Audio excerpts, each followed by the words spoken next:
We had in our mind that we're going to build a gym one day, but I was like, it'll happen when we know when it needs to happen. Every trainer, coach will say that when they start anything. They'll be like, we have our own gym. You can't stop us. You can't do nothing. Like, that's the reality of it. Like, I remember saying that when I first started. I was like, once we get a gym, it'll be great. Like, we could get it whenever we want. But then I was like, well, like, what's the rush? Why? Oh, no. Yeah. You never sell out. Never sell out. They can't tempt you with fortunes or fame. Sometimes you gotta talk to him, But Nipsey. when that right deal, it comes your... Welcome to the Ball2Business show. I'm your host, Armani Williams, with my co-host, Arie Williams. and today we have two special guests today at the Gauntlet. Yes, Please sir. introduce yourselves and a little bit about y'all's story. I'm Juan Martinez. I'm the founder of 55 Buckets. I am Raul Martinez. I am just the operations manager for the Gauntlet and 55 Buckets, and I do some training here and there with the program. For sure. We out here in Lubbock, Texas right now. We want to hear a lot more about their story, how they started 55 Buckets. So how did everything start up? How did we get here?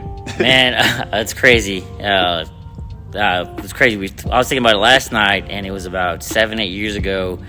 I was actually working in the car business, and one of my managers asked me to volunteer, help him coach his kids' second grade little dribblers team out here in small town Shellwater, Texas. Yes, I do. And next, started volunteering on the side. I actually worked in the car business back then. And I don't know if you know anything about the car business, but those guys work 6 days a week, and they're like 8 to 8. The best salesman. Yeah, they are. And then next, started training his son on Sunday mornings, a couple hours, and next, we have a fourth grade girls team. Same thing. I helped out my manager volunteer as a coach, and one thing led to another, and started training some other kids on the side. And 8 years later, we have a gym. So, in a nutshell. Okay, for sure. So how do y'all link up to make 55 Buckets and the whole growth? I'm sorry? How did the growth of 55 Buckets when it comes to y'all linking up then? Man, so it was about 4 or 5 years into it. We were growing pretty quickly, actually. And I was to the point where I needed to scale it back just because we had about 8 teams, but I was coaching all the teams, and I was still doing all the training by myself at the time. My brother was still working full-time at his job, and he had been there for, 15, 16 years. Ooh, So for me to convince him to leave, it had taken a few years to be 100%. And I already knew. I was like, hey, man, I'm either about to drop all these four teams, and just kind of start going back. And I was ready to go back to doing something else because it just got so overwhelming in a good way. But I knew I needed the help, but to find consistent help, to find somebody you can trust, not just, the training and the coaching part of it, but also the business side of it. And I talked to my brother and finally convinced him and his family. And I was like, I promise you, we'll make this work. I promise you, we'll grow even bigger than what we're doing now. We had a lot of help along the way, but I finally convinced him to quit. And so what were you doing before that? I worked for United Supermarkets. Okay, I did that for a while. So yeah, my brother, him being a salesman, he really sold me on. Which I would help him here and there. When he started doing the first Shellwater team, I just kind of jumped in every time. He's like, "Hey man, can you help me?" And I would jump in when I could. I'd get off of work, run over there, sprint over there. So and about that time, I had already kind of put basketball behind me. But then as soon as I started, we started helping these kids, started getting back into it, you start finding your passion. I'm like, man, this is why I love the game to begin with. When I was a kid, that's why I enjoyed it. It was the development part, the connection with that one mentor you had. You're like, man, I want to be a mentor to these kids. So really it's kind of, it kind of sold itself over time. But Juan really did a good job about trying to get me to come on. And he's like, hey, if we're going to do this, we got to do it together. And so we did. We've been here. 5 years solid, right? Yeah. It's been a journey, I'll tell you that. Yeah. So what's y'all background story? Who's the oldest? How did y'all start basketball? I have to ask that question. Who do you think is the oldest? And it's crazy because nobody answers correctly. Let me see. You're a brother, so you can. I know now. You will be forgiven right now. I said you are. I am. Like 1 for 1,000 right now. That's the first. Okay, for sure.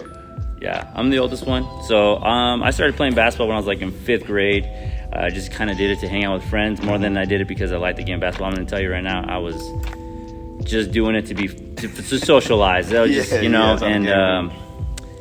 then it just became fun. Found good mentors, a good program where we grew up. It's basketball oriented, and so we were very blessed to have the people we had growing up. They pulled us aside, like, work on this, hey, do this, and they didn't just throw us aside. Like, it was more of a very mentorship program. It was really good, and one tournament, we had 2 teams, we had 20 players. Player got hurt, and they're like, Raul, where'd your little brother Juan want to come help us out? And I was like, y'all got to ask him. And the thing is, like, my brother used to go with me everywhere. I used to drag him everywhere. And so he was already used to the players that we played with. And so he went in there, did his thing. And after that, he was with me pretty much 24/7 growing up, playing basketball. So where are y'all originally from? Y'all from Lubbock? No, we grew up in Minnesota, actually. What? Yeah, we have very humble beginnings. Our parents grew up here in Texas, and then our parents were actually migrant workers, so they went to Minnesota, and they wanted us to, obviously, I don't know if you know, migrant workers, they move back and forth from north to south all the time for field work, and our mom wanted us to stay up there for the education purposes of it, so we did. We all graduated from high school there. We all went on to college. We all graduated from college, all 5 of us. Actually, it's crazy because our other younger brother, David, I brought him along once we opened up this gym. So we have 2 other brothers. The 2 younger ones are twins. Okay. But we all grew up in Minnesota, actually. We all grew up going to school there. So we ended up coming down because Raul came to Tech. I actually finished school up in Minnesota at a D3 school. I have a bachelor's degree in psychology. Raul's got his degree in economics. So we did the part. We did we got our education. We worked hard. Our parents worked hard to pay for our school. It was humble beginnings, like I said. It was good for us. I feel y'all. So how do y'all feel y'all transitioned from, like, the ball to business? So, like, from the love of the basketball to turn into a passion and a profit? Man, that's a great question. We got the gauntlet now. Yeah, this is like... Beautiful, man. I got a whole 2 courts. How long has this been open? Since February, like mid-February. And that was like, we only allowed a few people just because the parking lot wasn't done yet. The restrooms just got done like probably, a month ago or something? It's been a process. And I like these questions because it's just good to remember what we've been doing. Yeah, where we started. Yeah, it was like, man, we started spring break back in March of, I don't even know when now, but we weren't even charging obviously anything. It was just, we just like to do it.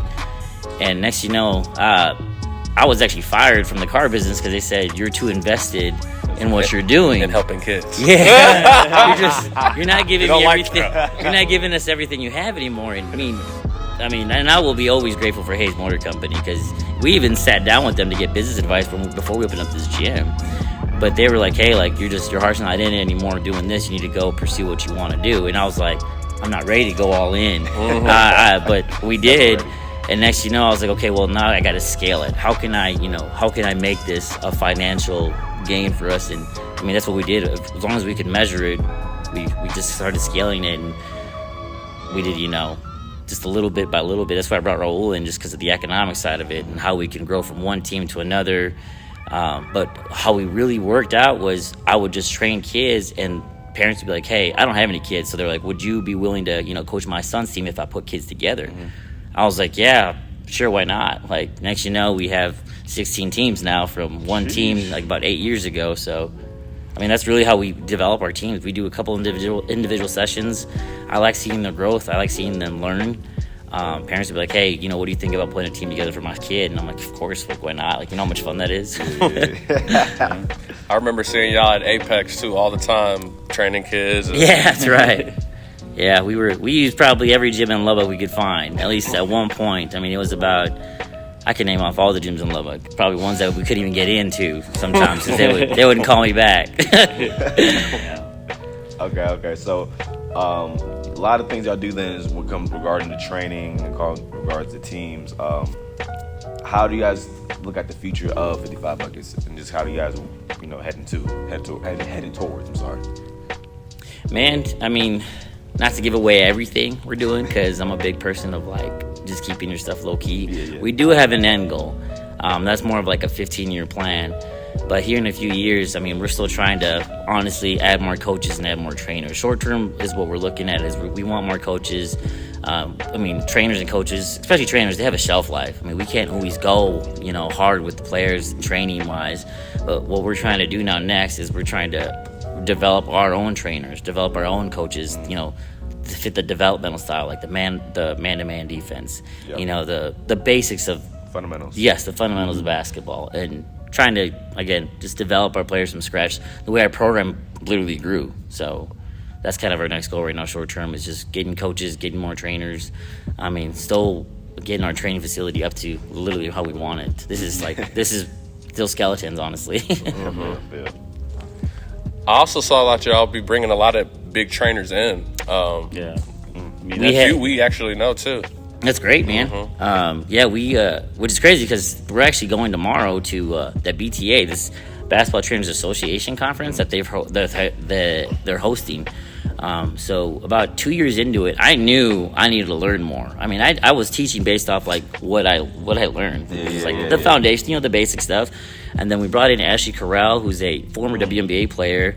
And then from her, I got the connection with Jordan Lawley. Everybody knows who that is. Yep. DJ Sackman, he's been back like 4 or 5 times. Tyler Ralph, he was the last one that came in. But even when we go to Dallas tournaments, like I'll just hit up Tyler and be like, hey, can we get in the gym with you like Friday night before Saturday tournament? And Tyler's like, yeah, come on in. Like he'll get our squads in, get us a little. I mean, I'm talking like our little 4th grade girls went there this past summer. They're like, this is awesome. Like we went into Tyler Ralph's lab. It was legit. I mean, everybody loves Lolly. You know what I mean? Like Lolly's energies. He'll be back November 11th also.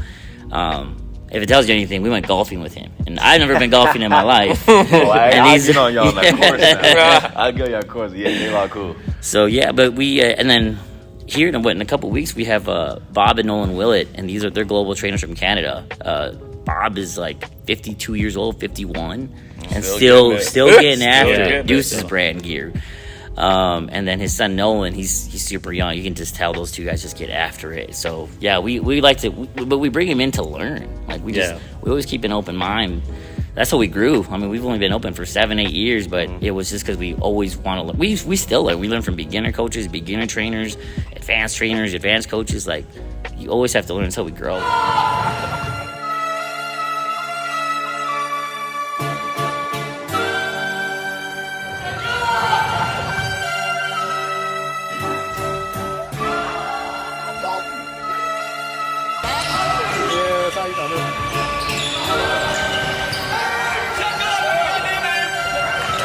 They said me you killed this one.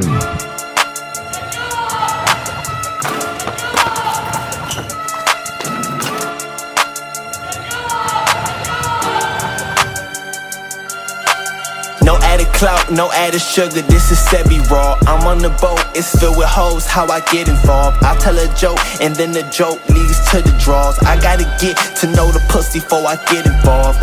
Whoa, who got that light? I need to spot my spliff. Whoa, this for my niggas with the rubber grips. Whoa, this for my niggas with the platinum wrist. I had to juggle, basketball rapper who had to hustle. Gym star turned rapper, gym star turned trapper. Run around that court, rehearsing my song. Man, I got that flow, who gon' put me on? I had to juggle, basketball rapper who had to hustle. No added clout, no sugar, It's that Sebi ball. I can tell these niggas fugazi. I don't even like these functions. My niggas think I'm crazy. Rolling up a Jay-Z. Fat ass cigar. I'm that nigga. I feel like Jigger. Bass band harder than the crib. On my shit, you just got on them flips. Taking that government money. Funny, won't no trace on my shit. Won't no regular bitch. Won't no regular whip. 2 cell phones, can you hear me now? Can't see me now. John Cena, I don't see you haters. Lay low, we can get his ass later. Out on Florida and I step with the Gators. If it's money, then I'm in a discussion. If we're talking women, I'm winning. Swimming in the money, it's the ocean. Is my life golden? Probably. Just got like a big body, like my girl's naughty. I'm tripping. Swimming in the money, it's the ocean. Living my life like it's golden. Welcome, ladies and gentlemen. Arie Williams. I don't know what this is. I'm finally to check up at. Check out! Hey, run that shit back, bitch. We back. So I have a question. I really want to get deep into this subject just because starting a business, knowing the process, the manifestation, the perseverance, all the things that you have to do to get to this point where you guys are at. I just want to hear y'all take on, because thinking about how y'all first started and how it is right now. And like you said, it's been 7-8 years. Yeah. And anybody else's, first take that would be like, well, they're just starting out, but still it's like 10 years, like that's how long it takes to start a business. Yeah. Like, and I just getting deep in that conversation, just to show people the process, the journey. What did y'all take on that? Passion. When you have a passion for something, it's pretty much what it's going to drive you. So if you don't want it to stop, it won't stop. You know what I'm saying? We weren't the most winningest program when we started, and so, but we continued to believe in what we were doing as far as passion. So on the business side of it, we just had to make sure we were scaling things correctly as far as making sure the market and the people that we're bringing in were fit into what we were trying to do. And so we really wanted to really relay our passion for the game and making sure those people fit into our belief structure, which was hard work, believe in the system, and just making sure that things get paid on time. That's all it was, right. to be honest with you. And so, if they believed in us, I felt like that's kind of how we scaled it. But it's about finding the right people, right? The right group. So yeah, we've had great parents from start to finish. Like we're super blessed with our culture that we had, and we wouldn't be here if it wasn't for our parents. Like that's the truth of it. We've had some.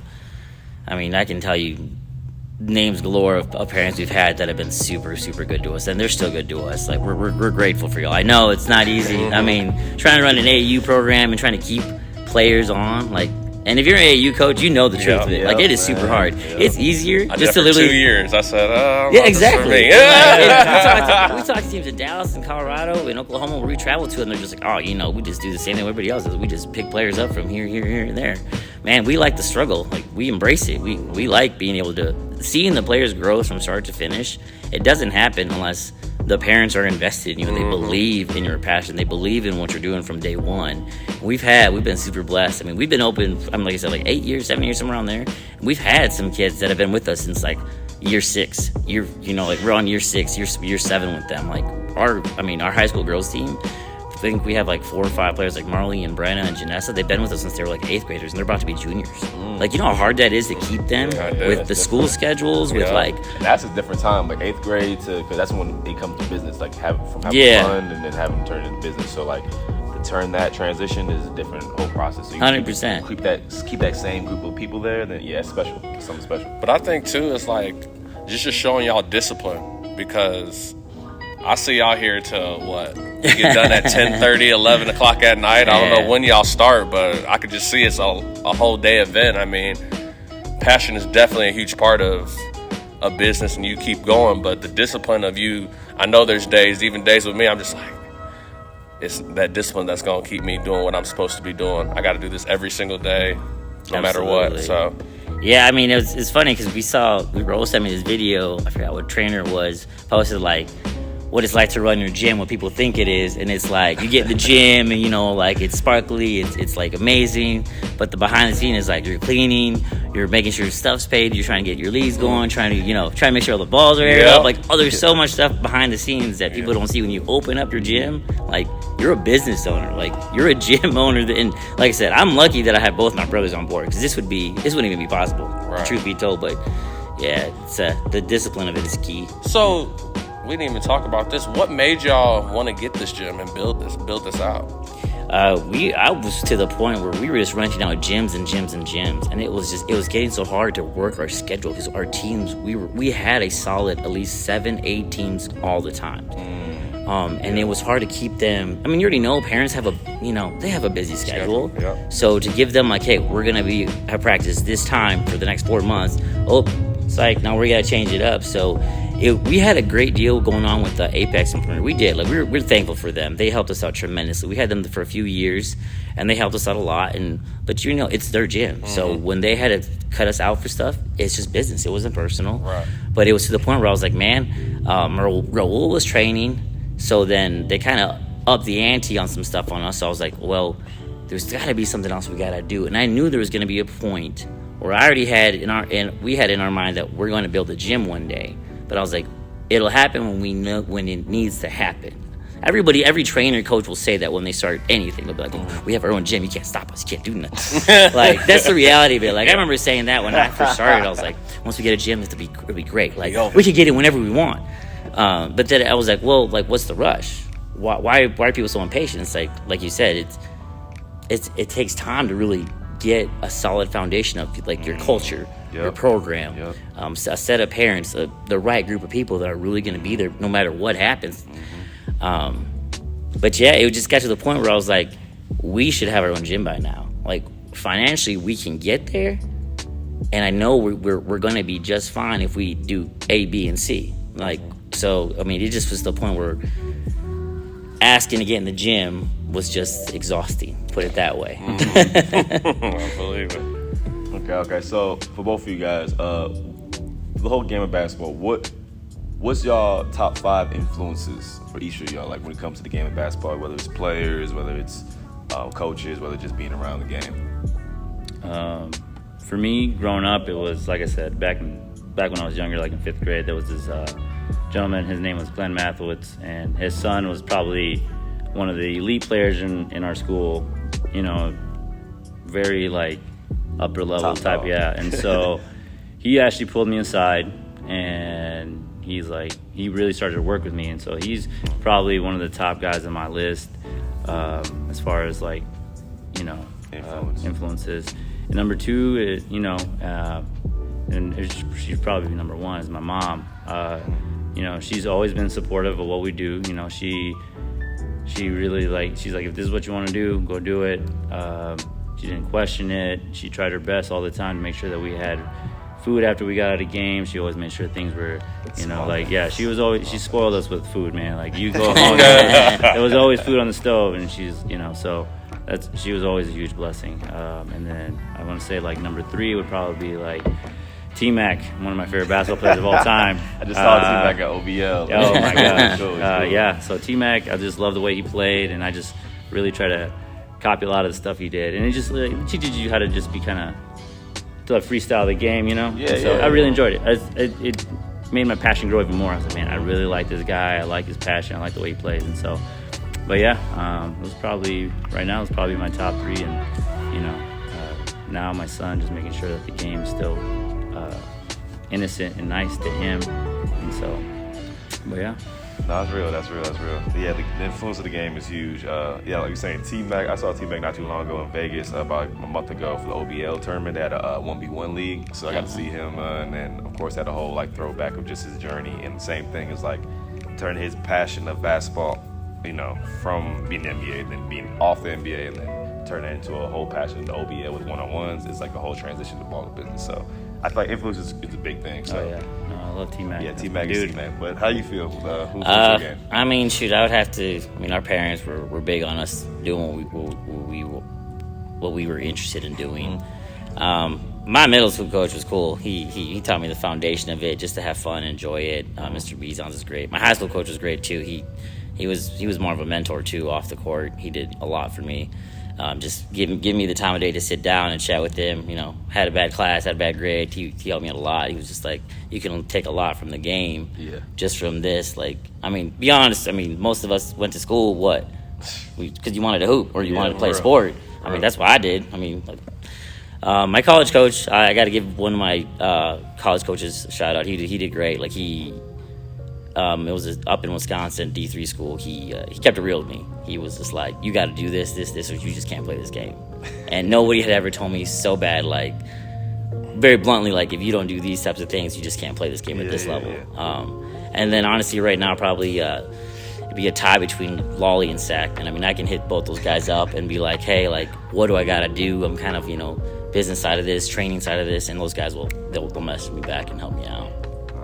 That's That's love. What's up? Yeah, we saw DJ Sackman as well in back in LA. So Yeah, we saw Lawley too. Did ya? Yep. Yep. What was that in 2018? Yep. Jeez, NBA yeah, All-Star. time. NBA All-Star weekend. Yeah, that was Oh, fun. did you see them on that court? Yeah, we were we're on the there. court with Oh, them. that's awesome. Yeah. Seriously? Yeah. Dude, that's crazy. Yeah.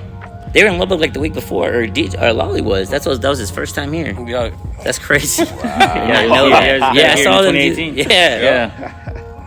That was his first time. He did that camp. That was the first camp he had done. He had just gotten in an accident, and he was coming back, Yep. and so Yeah. I remember. he had.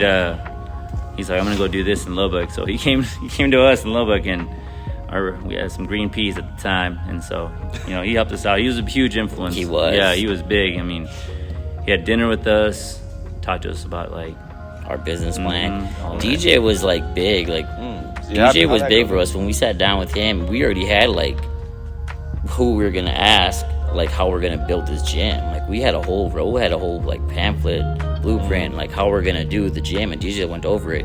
He's like, why don't you add this? Why don't you edit this? Why don't you do that? Like DJ already had seen everything before. Probably anybody that we even knew. And he but that's when DJ was in town, and we had dinner with him. Same thing we do with all these trainers when we bring them in. We just try to get more ideas. That's the crazy thing, like just mentorship, like Yeah. from even basketball to business, like both of those transition so perfectly because, again, if you want to be a better basketball player, you have to have mentorship. You have to learn from somebody.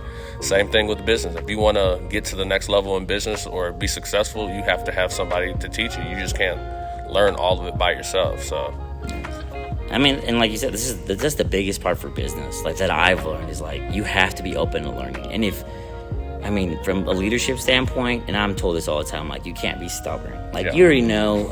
DJ would always check me on that, be like, dude, check your ego. Like, are you really is it really just about you, or is it about helping others, or is it really like there's enough kids to go around? Like there's enough parents to work with. There's enough coaches and trainers in the area. Like Everybody can eat. yeah, exactly. Everybody can eat. So it's just you got to be open to learning.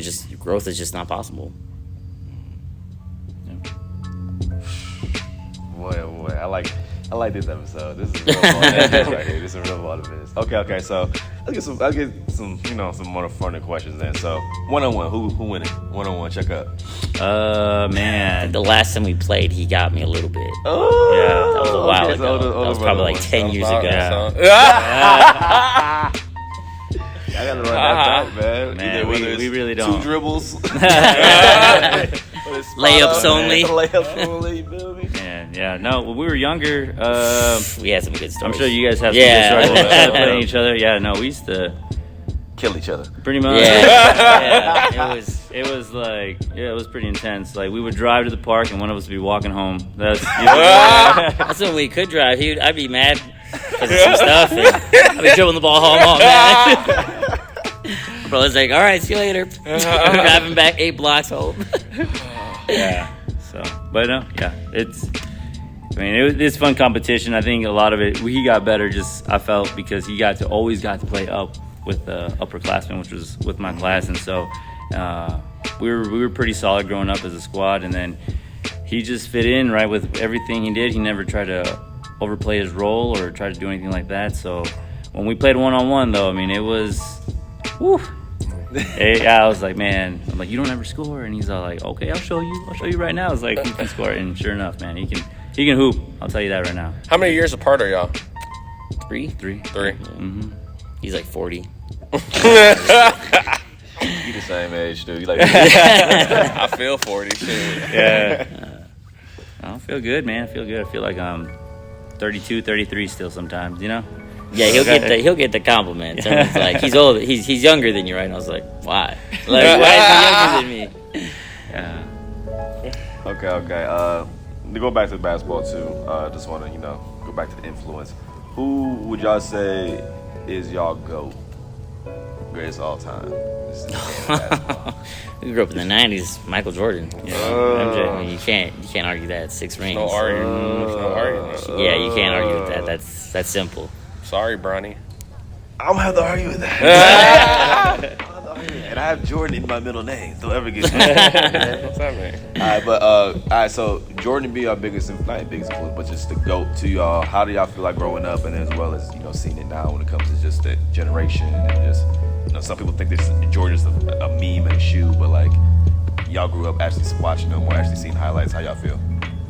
To me, he's the greatest of all time because he still influences the game today in so many different ways. Of course, you're talking about business side, you're talking about like the game in general from the past and stuff like that, but also the people that are around him. Like, I don't know if you ever heard of Tim Grover, his trainer growing up, and it kind of tells his story, you know, his influences with Kobe and so on, Kobe's influence on LeBron. So to me, the GOAT is always going to have to be Michael because I don't want to say he's the founder of Tim Grover, but he helped Tim Grover kind of get his foot in the door, got to meet Kobe. Kobe became a little bit better and then kind of like influenced, you know, all these other players around him. So to me, Michael is the GOAT because he took risks, he took chances, and, you know, it made him better. He sound like Tim Grover the GOAT.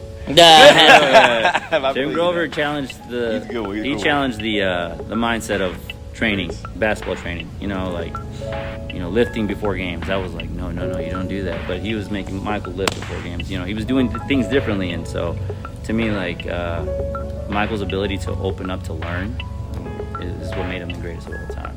So preach. Okay. Yeah.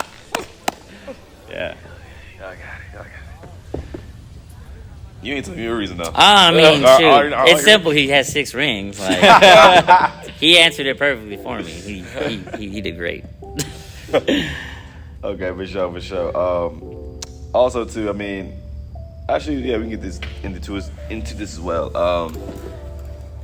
Who else? Before I ask you a question, you got to be able to get us on. You got to be able to get us this person as well. But who would y'all recommend to come on the show as well to Ball2Business podcast and tell their story as well?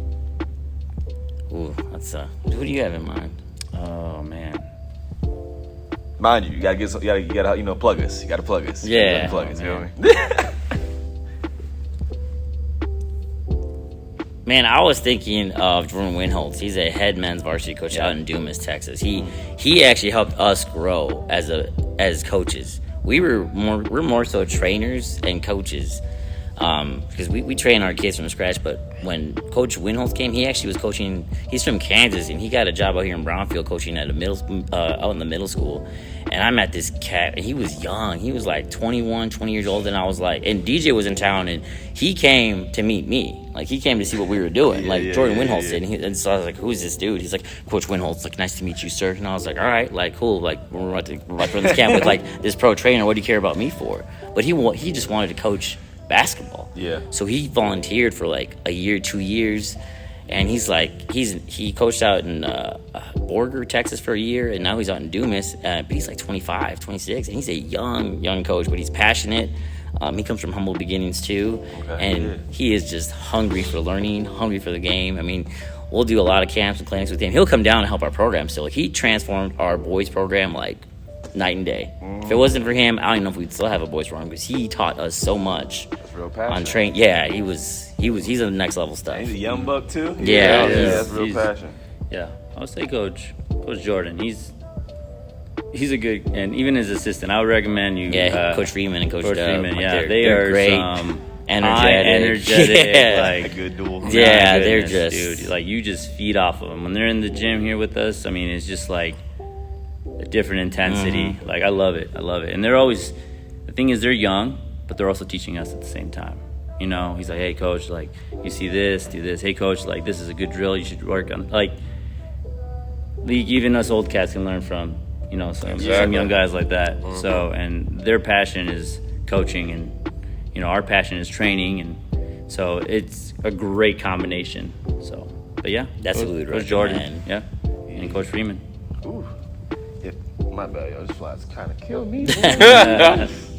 Nah, good, they're good. But we definitely gonna look that up. Definitely gonna reach out to them as well. Need that plug. Another thing too, can y'all plug y'all own social medias as well? Just when where to follow you guys at, where to find y'all? Yeah, so on Facebook it's Buckets Basketball, and then Instagram is 55, the 2 numbers 55 Buckets_basketball. Yeah, I got 55 Buckets training under Facebook, and then I have just my name, Raul Martinez, on Instagram. You can check out whatever I post on there. Post a lot of stuff with my kids that do Vertimax. I love doing Vertimax training. It is probably that one of the bounce. best. Yeah, get some hops. It's awesome. I love it. So No, for sure. If one last question for both of y'all, before we wrap up and stuff like that. If y'all could tell one thing to your younger self, growing up playing basketball, what would y'all say? Just to be where you are now. Remember your why, like why you're doing what it is you're doing on a daily basis. Don't ever forget, like, exactly why you're getting up every day, doing what you're doing. Like, be passionate about it. That's the best thing I live by. That's real. Yeah, I like that. Well, you have it, folks. Episode 2 on business with the boys at 55 Buckets. Co-host Arie Williams. Armani Williams. And that's a wrap, y'all. Check Appreciate y'all up. coming up. Check up. Download that. Find them on Instagram. We're going to be out here. Appreciate y'all. Appreciate you, man. man. Appreciate you. Thank y'all. I appreciate you. Thank you. Yeah, Appreciate no that. problem. Thanks We for survived the fly. Yeah, I know. I'm sorry. That was rough. We all good. Oh, I'm really good at it. are you? You're gonna have to be with. Oh no, Yeah, you never sell out. never sell out. They can't tempt you with fortunes or fame. Sometimes you gotta talk that talk to him, But Nipsey. when that right deal